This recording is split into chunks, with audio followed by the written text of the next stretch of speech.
Hi, welcome to the Icicle Mountaineering Shop in Windermere. My name's Kingsley and I'm just going to talk you through the different kind of ice axes so you can make a better informed decision on what kind of ice axe to purchase for different kind of climbs, be it in the UK on the Fells of the Lake District or Highlands of Scotland, or if you're going to the Alps or further afield.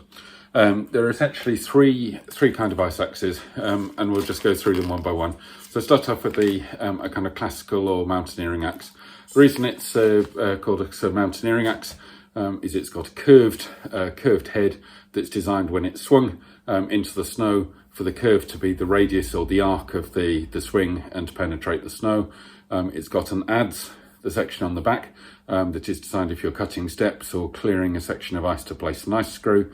And on the other end, you'll find a point or a ferrule that when it's being used in this kind of classical style to be pushed into the snow. They come either with a leash sometimes or occasionally without a leash. It's very much a personal decision depending on if you're winter walking or climbing, if you want to take a leash or not. And especially if you're zigzagging up a slope, most people tend these days to opt to not have a leash. As far as the length of the axe to opt for, this is about 55 centimetre axe here. I'm about 6'1", 6'2", and that's a kind of preferred length for most kind of climbs. If you get an ice axe that is too long for you, if you're on a sort of steeper slope and you're plunging in an axe and it's ending up a lot above your shoulder, you tend to get very tired arms and tend to use it lazily. Equally, if you've got an axe that's too short for you and you're bending over a lot of the time, your weight's not directly over the feet, and so you tend to lose traction. But that's a classical mountaineering axe. If we've sort of a variant on exactly that theme, is to go very lightweight. So something like this ski touring axe. The difference you'll spot on this is the ferrule at the bottom has been kind of cut off. It's been filled so it doesn't fill with snow, and it's made of sort of lightweight alloy shaft. But if lightweight is the key is in your sort of ski touring or altitude mountaineering, it's one to consider. Not great if you're going up icier slopes and you're planning to use or plant the pick in it. It'll typically kind of bounce off, so be a little bit wary of going too light. At the other end of the scale, and there is a midst, but we'll start at the sort of technical end, what we call the technical axes. So this is a kind of waterfall ice climbing or sort of technical mixed climbing ice axe. You'll notice a key difference here is there's often a choice of a hammer, as on this axe here, so that it can be used either to wedge into cracks or to help placements, or even sort of ice screws, driving ice screws. Occasionally you can have a substitute that for an adze as well if you're intending to cut steps.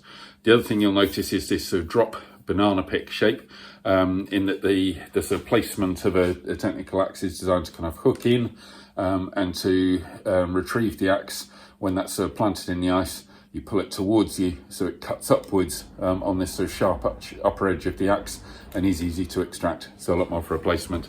On the foot of it, you'll notice no leashes on this one. This has got cups for the hands, so it can be used either hand or even placed over a shoulder while you swap axes for another sort of placement.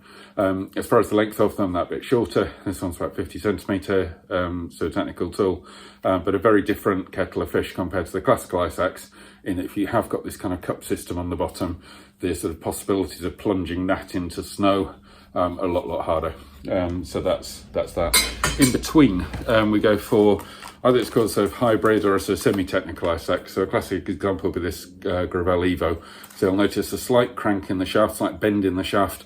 So this, if you're sort of daggering up a slope, as in placing up a slope, you've got a little bit of clearance for your knuckles. Also just a hook over those little sort of slight sort of steps and convexities in a slope. Again, a drop forged pick, all one piece. So very strong. There's no weld of the adze onto the pick, and a nice sort of shiny polished steel. So it's going to place very easily, and good for there. On the sort of foot of it, again, this one has got a leash, and again, your sort of personal preference if you want to place it or not. Quite an aggressive point at the bottom. So if you're traversing quite sort of hard, icy snow or ice, you can absolutely sort of push that in and have a good sort of level of security that it's well placed on there. So those are the three kind of axes. The classical mountaineering axe, great for something like a snow ascent, so be it winter walking in the Lake District or the Highlands. If you're climbing something like Dufourspitze or Mont Blanc, Gran Paradiso in the Alps, And then if you want to sort of more technical climb, so something like the Matterhorn or Mittelege Ridge of the Eiger, maybe something like this sort of midway kind of hybrid or so semi-technical axe. And then if you're going on to a lot more so technical climb, ice climbing, hard mixed climbing, that kind of thing, then you'd be looking for the technical axes. So those are the three kinds. And just the only best advice I can give is feel the sort of ergonomics of trying them out in a shop. How does it actually sort of feel in your hand, on the sort of different placements and the different ways that you could hold an axe, and so try it out.